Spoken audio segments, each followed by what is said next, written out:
மே 30. செல்லமே, எல்லாமே உனக்கே.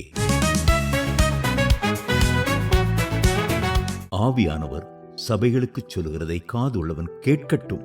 வெளிப்படுத்தின விசேஷம் 2:7.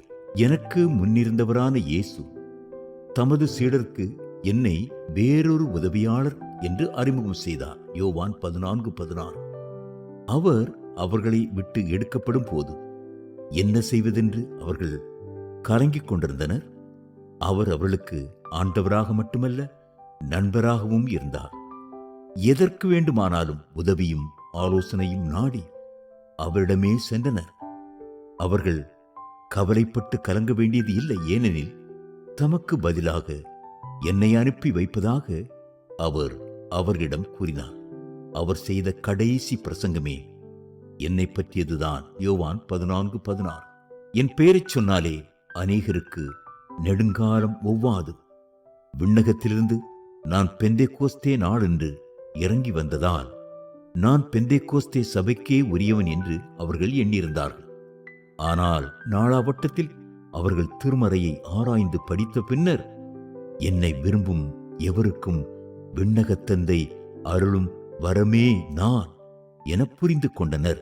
லூக்கா 11:13. பலர் இப்பொழுது என்னை பெற்றுக் கொண்டிருந்தாலும் என்னோடு அனுபவித்த முதல் சந்திப்பிலேயே நின்று விடுகின்றனர். தூய ஆவியால் திருமுழுக்கு என்று திருமுழுக்கினன் யோவான் குறிப்பிட்டது என்னோடு உள்ள வாழ்வின் துவக்கம்தான். ஒவ்வொரு நாளும் நீ என்னோடு நடைபோட வேண்டும் என நான் விரும்புகிறேன். கலாத்தியர் 5:25. பாராக்ளீட்டஸ் என்பதே எனது கிரேக்க பெயர்.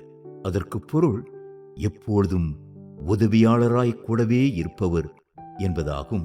நான் உனக்கு எப்படியெல்லாம் உதவ முடியும் என நான் சொல்ல விரும்புவதை என் பிள்ளையே நீ கவனமாய் கேட்பாயா?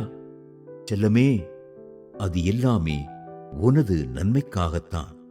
விண்ணகத் தந்தைக்கு தொழுகையின் மீது அலாதி பிரியம்.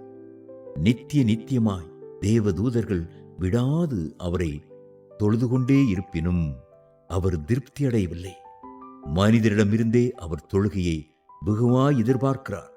தொழுது கொள்கிறவர்களை அவர் எங்கும் தேடுகிறார். யோவான் 4:21 மற்றும் 23.